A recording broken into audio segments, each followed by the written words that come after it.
अस्सलामु अलैकुम वरहमतुल्लाहि वबरकातुह। नफ्स कंट्रोल में नहीं रहता है, यानी नज़रें इधर उधर भटकती हैं, ख़यालात भटकते हैं, बुरे बुरे ख़यालात, गंदे गंदे ख़यालात आते हैं। तो नफ्स को कंट्रोल हम कैसे करें?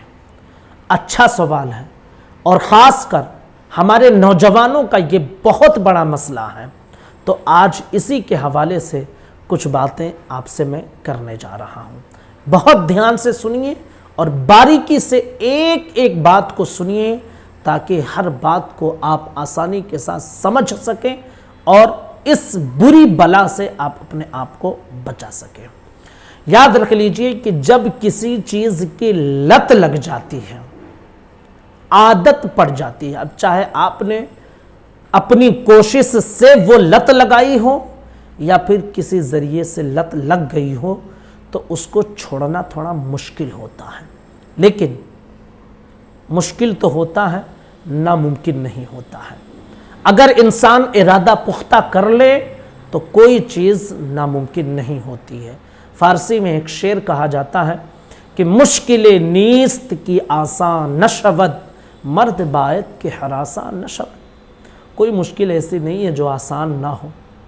मर्द को चाहिए, इंसान को चाहिए कि वो परेशान ना हो। यानी इरादा अगर इंसान का पुख्ता है तो बड़ी सी बड़ी लत लगी हो, इंसान छोड़ सकता है। हमारा मिजाज ये होता है ना कि हम सोचते हैं कि हम समंदर में उतर जाएं और समंदर में रहें और कपड़ा भी ना भीगे।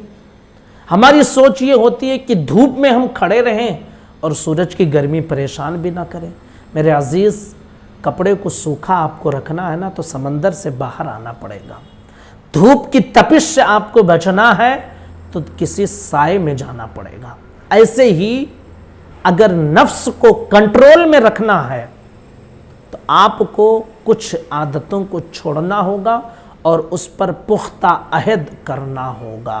ऊपरी ऊपरी से अगर सोचते हैं ना तो कुछ दिनों के लिए मुमकिन है कि छूट जाए, लेकिन अहद अगर आपने नहीं किया है पुख्ता तो फिर लत लग जाएगी वापस। अहद आपको पुख्ता करना पड़ेगा। तो कुछ चीज़ें हम आपको बता रहे हैं, उसे ध्यान से सुनिए और उस पर अमल करिए। इंशाअल्लाह आप देखेंगे इसकी बरकतें आपको हासिल होंगी। नंबर 1, आपको बद नज़री से दूर रहना है। किसी भी औरत पर, लड़की पर आप नज़र न डालें। इसी तरह इंटरनेट की दुनिया से, खासकर जहाँ उरियानी होती है, ब्लू फिल्म होते हैं, गंदी तस्वीरें होती हैं, एडल्ट फिल्में होती हैं, उन सब से अपने आप को बचाए रखें। गंदी तस्वीर की तरफ आप अपने जहन को ले जाएंगे, नफ्स कभी भी कंट्रोल में नहीं आएगा। ठीक है। उसके बाद आपको करना क्या है? पुख्ता अहद करें कि हमें इसे छोड़ना है। साथ ही साथ आपको सब्र और बर्दाश्त भी करना होगा कि हमें जो है इसी पर कायम रहना है। गुनाह का दाइया पैदा हो, यानी गुनाह करने के जब असबाब पैदा हो, तो आप अल्लाह के अजाब को अपने तसव्वुर में लाएं, जहन्नम के अजाब को, कि यार जहन्नम के अजाब, उसकी आग, दहकते हुए शोले, हम दुनिया की आग को बर्दाश्त नहीं कर पाते हैं, उसकी आँच हमें बर्दाश्त नहीं होती है। उस जहन्नम में जब हमें डाला जाएगा, हमारा बदन जलाया जाएगा, हम कैसे बर्दाश्त करेंगे? ये सोच आप रखें, अल्लाह के अज़ाबात का तसव्वुर करें। उसके बाद अगर शादी की उम्र हो गई है तो बिला वजह आप ताख़ीर ना करें, शादी करें। अगर इस्तिताअत ना हो तो फिर आपको वक्तन फ़वक्तन रोज़ा रखना चाहिए, क्योंकि रोज़ा ये नफ्स को तोड़ देता है, कंट्रोल में रखता है। नमाज़ों की पाबंदी करें, तिलावत कुरान करें। अगर आप किसी से मुरीद नहीं हैं तो किसी कामिल शेख से मुरीद हो जाएं, और साथ ही साथ आप ये वजीफ़ा करें कि उठते बैठते चलते फिरते जितना ज़्यादा आपके लिए मुमकिन हो, ला हौला वला कुव्वता इल्ला बिल्लाहिल अलिय्यिल अज़ीम, ये पढ़ते रहे। इसका मतलब क्या है? नहीं है कोई ताकत, नहीं है कोई कुव्वत सिवाय अल्लाह के जो अज़मत वाला है, बुलंद वाला है।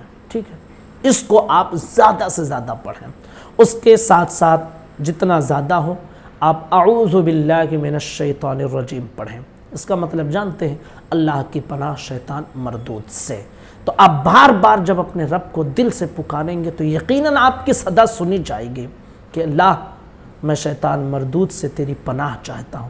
تو اللہ جب پناہ عطا فرما دے گا تو شیطان ہاتھ نہیں مار پائے گا۔ اس کے ساتھ ساتھ اللہ کی بارگاہ میں توبہ کریں، استغفار کریں، لیکن دھیان میں رکھیں کہ بلو فلمز ہوں، موویز ہوں، گندی تصویریں ہوں، ایڈلٹ فلمیں ہوں، بد نظری ہو، ان سب چیزوں سے اپنے آپ کو بچائے رکھیں۔ انشاءاللہ آپ دیکھیں گے کہ اس کی برکت بھی آپ کو حاصل ہوگی، اور ذہن خیالات جو بھٹکتے ہیں، خیالی پلاؤ جو آپ بناتے رہتے ہیں، انشاءاللہ اس سے بھی آپ آزاد ہو جائیں گے۔ السلام علیکم ورحمۃ اللہ وبرکاتہ۔